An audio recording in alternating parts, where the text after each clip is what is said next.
I'm Jeff Philbin, and this is Dinner DeeAs. Need an idea for dinner? Well, you're in the right place.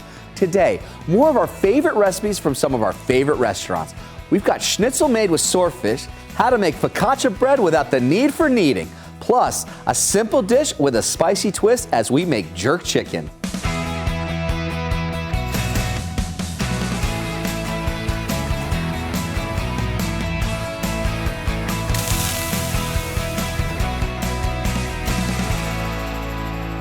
The Tampa Bay area is coming back strong as we recover from Hurricanes Helene and Milton. So all this week on Dinner DeeAs, we're celebrating local restaurants who've come out on the other side and need your support. First up, a visit from Chef Rob Rhinesmith, who runs Wild Child St. Pete. After Hurricane Milton, they got back up on their feet and teamed up with Bandit St. Pete to offer free food to the local community. Chef Rob joined us to share his recipe for one of his favorite dishes from this menu, jerk chicken. Bone-in, skin-on chicken thighs. All right. So we have our jerk paste here. What's a jerk paste? What's in it? Tell us a little bit more. What's it taste like even? So basically, it's a paste made from Scotch bonnet chilies. Okay. Also scallions, ginger, allspice, and those are the main ingredients. And then a little fresh thyme, but you can get this brand Walker's Wood at any supermarket. Just kind of marinate it, get it all in there so it's all over, coast to coast. You want this to sit at least for like 2 to 4 hours, really. While the chicken's hanging out, do that earlier in the day, we're gonna start our chorizo dirty rice. Okay. So throw it in the pan. You get a nice medium to high heat pot going.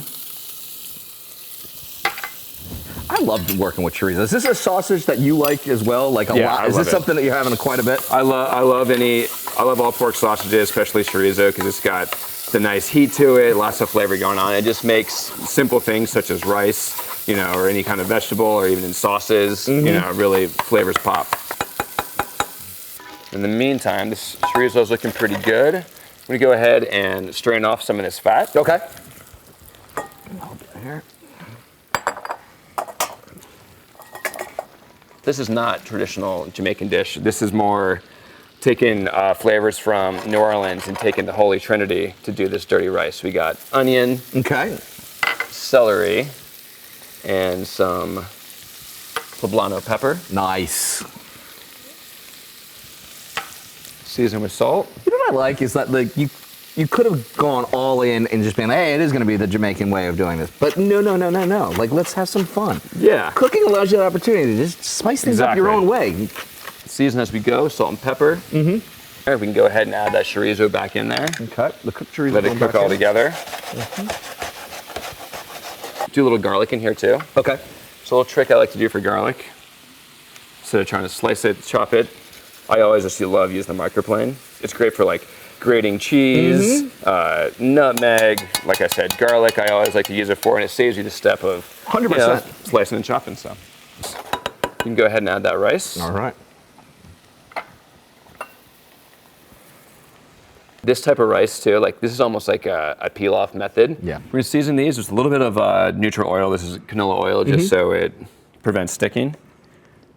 With jerk chicken, you don't want to do an intense heat. You know, if it's too high, it's gonna burn. Yeah. So you're actually going for a low to low medium heat. Okay. So we're gonna do skin side down,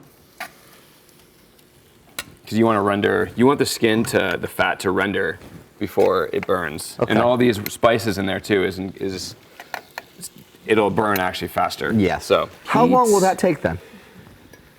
I will say honestly, it's probably about a good 18 to 22 minutes. Once you get the skin rendered and that fat going, you want to keep that fat too, because once you flip the chicken thighs, it's going to cook in that. So you have all the beautiful chicken fat and all the spices that are rendering off in that, just cooking into the chicken, have like a really super flavorful, juicy chicken thigh. So then we're making a tamarind glaze to go with chicken. So we're going to do a little tamarind paste, some sherry vinegar, and that's going to be the sour aspect to it. A little mirin, some rice cooking wine, brown sugar to balance out the sourness with some sweetness. So with the glaze, you want a good amount of sugar to give it that syrup-like consistency. But any sugar, you want to use white granulated sugar, cool. If you have red wine vinegar, fine. There's no, like I said, there's no rules. It'll all work out in the end. It'll all work out in the end. Yeah. Okay. Then we're also going to do a little ginger and garlic. You have a nice knob of fresh ginger. The best method to peel this, it's not a peeler, you have to cut around it. Just grab a regular spoon and just kind of use it like a peeler, and you can get into all those grooves and nooks and crannies in there, and it comes right off. And once again, we're going to use this microplane, so I love having that microplane around. It's so versatile. Yeah, so instead of mincing it up, just take this right over the glaze. And this helps, soften it too, and you get like nice small pieces of ginger, so that you're not gonna have huge chunks as it cooks down. A little tap. Same thing with the garlic. Cool. And this we're gonna bring to a boil and just reduce it to about half until it's like a syrup-like consistency. Squeeze a lime, add that nice pop, and then some orange juice as well. Beautiful. Give that a quick stir. Got you here. It's gonna help kind of thin it out. Perfect, looking great. Very nice, very nice. What's next? Checking our chicken thighs. So these guys, I've been rotating them. I have them back on the skin side down to get them super crispy. How do you know that they're ready though? Because it's got a dark marinade. Chicken thighs are very forgiving. You want them at least 165, but even if you go to like 185, they're still going to be good. So adding some more flavor and texture, you get a nice creamy texture from the avocado and add some brightness. Very simple with this. So this is just some diced avocado. We're going to do salt, season nice with salt. We're going to do lime juice. Got our trusty microplane back in action once again. I love using citrus zest in my cook at It's home. the only way to do it. Fresh cilantro. I got some scallions. I sliced them nice and thin. I got the greens and white parts of it. Okay. And then that's it. We're gonna mix this together. Cool. I think we're ready to go. Grab Chef Rob's jerk chicken recipe at dinnerdeas.com, where you can watch that whole episode, including his delicious dirty rice. When we come back, I see seafood in our future ahead on Dinner Dias.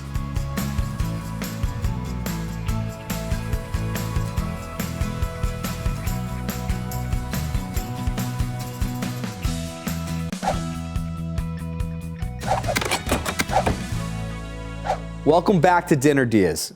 We're taking this week to spotlight just a handful of the many restaurants across the area who've made it through Hurricanes Helene and Milton and need your business to stay in business. Next up, a visit from Chef James Renew. His Clearwater gastropub, The Little Lamb, was forced to close when it lost power, but is now open back up, along with his other restaurant, Estuary in Newport Richey. Chef James joined us to share how he preps and cooks swordfish. So this guy is just some Atlantic swordfish. It's about a little over a pound, Okay. I'd say. We're just gonna cut these in probably 6-ounce portions, and then we're gonna butterfly them out. Okay. And what that means is we're just gonna open them up so they're nice and thin, and that way they're gonna cook relatively quickly, and it'll be very similar to a traditional schnitzel. So you're saying 6-ounce portions, so that's what, about an inch cut That's right about there? an inch, yep. Yep, and then we're just gonna go again right down the middle here. And you don't wanna cut all the way through. You just wanna cut it to make a seam in there. Now, how important is it to have a really good knife for that process? So you definitely want a sharp knife. So yeah, so that's kind of all you're looking for these guys. Okay. And we'll just do this one really quickly. So, with a animal protein like with using pork or chicken when you're playing around with a schnitzel, you're pounding it out. Yep. Because we're doing the butterfly, that's kind of taking out that idea of what was this smashing. Exactly right. Yeah, and doing that also tenderizes the pork and or the chicken. Yeah. This you're not going to need that. It's going to be a really really easy bite. Obviously, just it's just a different protein, right? So it'll be nice and flaky and just super delicious. I promise you that. Could you also use a frozen fish to do this? Yeah, of course. You could use whatever. Obviously, fresher is better, of course, but you could totally use anything out of the freezer. Very cool. Very cool. So next, we're just going to make our egg wash, and then just a couple of eggs. I'm just going to add a little bit of water to this just to help loosen it up a little bit. You could, some people use milk or other things like that. I just like to use a little bit of water. So we're just going to stir this up, and then we made some seasoned flour earlier. It's about 2 cups of just all-purpose flour. Pour this guy in here. So this, just going to hit some more seasoning in here and some pepper. Perfect. So very simple. Just really simple. Very really simple flavors here. Okay. So we're going to take our schnitzel here, and we're just going to dredge these in here. And you're just going to go one time each? One time each, yep. One time each. We don't want a super heavy breading. We want it to be nice and light and fluffy. And this is what, panko breadcrumbs here? These are panko breadcrumbs. You could use other breadcrumbs. I feel like these fry up better. Okay. And, but if And have that crunch for Nice what crunch. a schnitzel would you want from it there. Yep, nice crunch. But no seasoning on I didn't add this. any seasoning to this, no. So we already seasoned our flour. We're gonna season our fish at the end as well. I just wanna make sure this is nice and warm. Yeah, it's just starting to bubble up in there. That's what you're looking for. You're looking for a nice start to it. You don't want it too hot. And then we're just gonna let that cook. This is gonna take about 3 to 4 minutes on each side. We're gonna kind of stir it around in there, make sure it all gets cooked evenly. How much oil do we have in here? I put about a quarter of a cup, Yeah. maybe a little bit more, depending on the size of the pan, depending on how many fish you have in there. You also, you don't want to put anything more than this. You don't want to overcrowd the pan. We want nice and crisp fish, and then just give it a little press. Make sure all the sides are down. You can use a spatula, of course, at home if you're scared to get too close to the pan. Yep, we're just going to make the flip. You always want to go away from you so it doesn't splash all over you. And you're just looking for a really nice, deep golden brown color. Golden brown color, that's it. Just like that. We're going to let that ride for about another 3 to 4 minutes while we build our sauce. Walk me through what I need to do. Sure. So we have some buttermilk here. Okay. We're going to add about half of that to start, so about a cup or so. And then we're going to start adding our herbs. So we have some fresh chives, green onions. I'm just going to go all in? You can go all in, yeah. Okay. Some mince and some flat leaf parsley as well. Nice. So that parsley's coming back again then? Yeah, I love parsley. Okay. So we're going to start to blend in the garlic clove as well. Perfect. And then that just looks like a little bit of lemon zest? Just a little bit in there, yep. And then you can go ahead and blend that on about 5. There we go. Top that up, give it a little pause it. We're going to add our yogurt sauce to our Greek yogurt. Now, is this Greek yogurt going in full too? Full too, yeah. Okay, this is going in full. Whole thing, yep. And then we're just going to season with a couple of cracks of pepper and a pinch of salt. Now, let me ask you, why didn't we just add everything in the beginning? I didn't want to overcrowd the blender. Looks good to me, boss. And go ahead and turn it off, and then we'll give it a taste. A little bit more bite of some acid wouldn't be a bad thing. There you go. I'm not gonna lie, just that, because it's so bright already with all of that fresh herbaceousness. Yep. That acid, I think, is just gonna bring a little bit more in behind it. Great. So we just add a little salt and pepper on there, obviously, and then we're gonna top it with our sauce, a nice herby sauce on here. And this here can be a little bit of fun here, but you've got probably, about 4 tablespoons, because you kind of sporadically put 4 little, drops here. Sure, and then we're just gonna stir the salad up, this nice light salad. And I love it. And this salad, very fresh, very clean, very easy and simple ingredients here. And that's going right on top. Right on top, just like that. That's dinner. Grab the full recipe for Chef James' Swordfish Schnitzel at dinnerdeas.com, where we also have how to make a fabulous fresh herb sauce to serve with it. When we come back, we're highlighting more restaurants ready to serve you and ready to share their recipes, including how to make your own focaccia bread without a bread maker, ahead on Dinner Dias.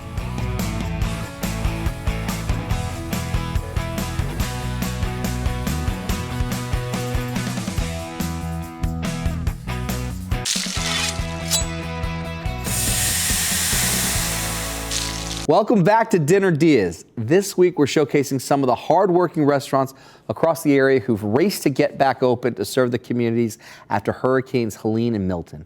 Next up, a visit from the living room, who serve up new American cuisine at locations in Dunedin and Wesley Chapel.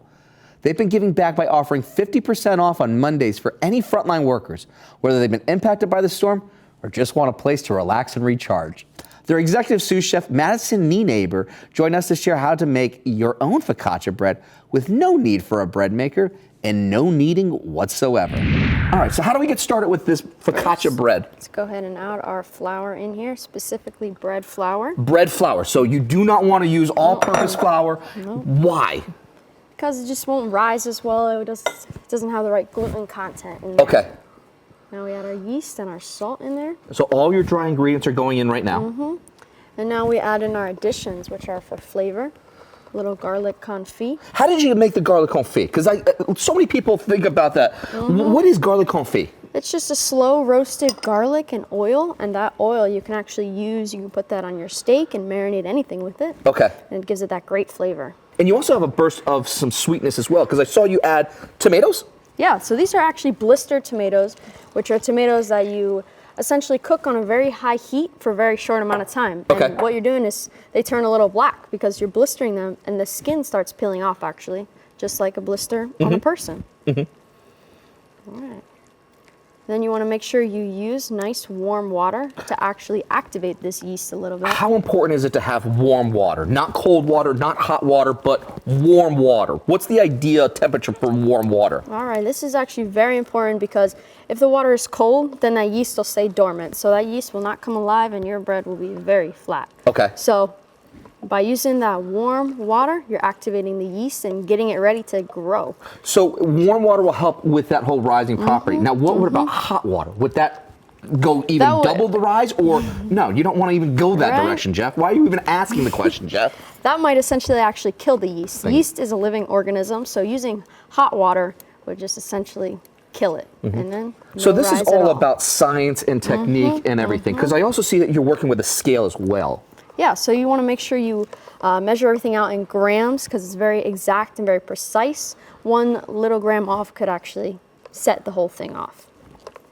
All right, and then once we mix it all in, we'll just add a little bit of olive oil on there to give it a little wetness, and it adds that flavor of our pure olive oil on there. All right. So now we have to make sure we seal it. Very few ingredients in this one, very simple bread here, and we want to make sure it's nice airtight, and then that's when we put it in the fridge for 48 hours. All right. And with the magic of television, my friends, we have one that we already made earlier that is ready to go, and this has already been for 48 hours. Why 48 hours? Why 2 days on this? So that's actually how we develop all that flavor. It is a nice cold fermentation, which, as you can see, it has grown. And that has all that flavor in there from the additions that we added in. And then what we want to do is put it in our pan to get ready to bake it. Okay. Put a little more oil for crispiness as well. And then just very nicely. And that was just a layer of parchment paper. Put that in there. Just a layer of parchment paper. And then just a little bit of more oil. You can see it's nice and airy already because it was sitting in there for 48 hours. And is this the consistency that you're looking for after 48 hours? Oh yeah, it's going to be very smooth from the oil, and it's going to be very nice and airy. Very nice. And then from that, we can just spread it out a little bit so you make sure you get all those corners and you have nice flat bread. And then from there, we're going to wrap it again and let it sit out for 2 hours. And it's actually very good to keep it near the oven because a little bit of warmth helps it grow a little extra. Okay. So we're basically bringing that yeast alive again because it was sitting in the fridge for 2 days, getting all cold. And now, which is intentional with the cold fermentation process. Good for flavor and as well as growing it. But then right before we cook it, to get it back alive, we get it nice and warm. Okay. All right. And with the magic of television, again, we already have one more that we've already let be by the oven for 2 hours here. And you can even see that has even risen too. See that? And you can even see all the gas bubbles too. Yep, that's what you want. That's very good. And now from here is how you make focaccia. By getting all the airy holes in there. So ready? All right, let's do this. We're gonna dimple it up. And we're just gonna. You want to touch all the way to the bottom. This is pure science here. All the way through. Yep. Get all those air in there, all those bubbles, and then from here, that's when we add a little more flavor. Okay. And sprinkle that salt right on top too as well. Okay. I already got a little bit of the rosemary here. I'm just gonna add this, nice and flavorful. and then I'll go with the salt on my other hand here. Put all that flavor in there, nice and delicious. Okay. Boom. All right, now it's ready for the oven. So the oven's preheated to 500, and Okay. then once we put it in the oven, we bring it down to 450. Very nice. Watch the full episode and grab the recipe for that fabulous focaccia at dinnerDeeAs.com, along with how to make Chef Madison's Bobby Boucher Cajun pasta, and visit the living room at their locations in Dunedin and Wesley Chapel. After the break, we check in with Fox 13's favorite fisherman, Captain Dylan Hubbard.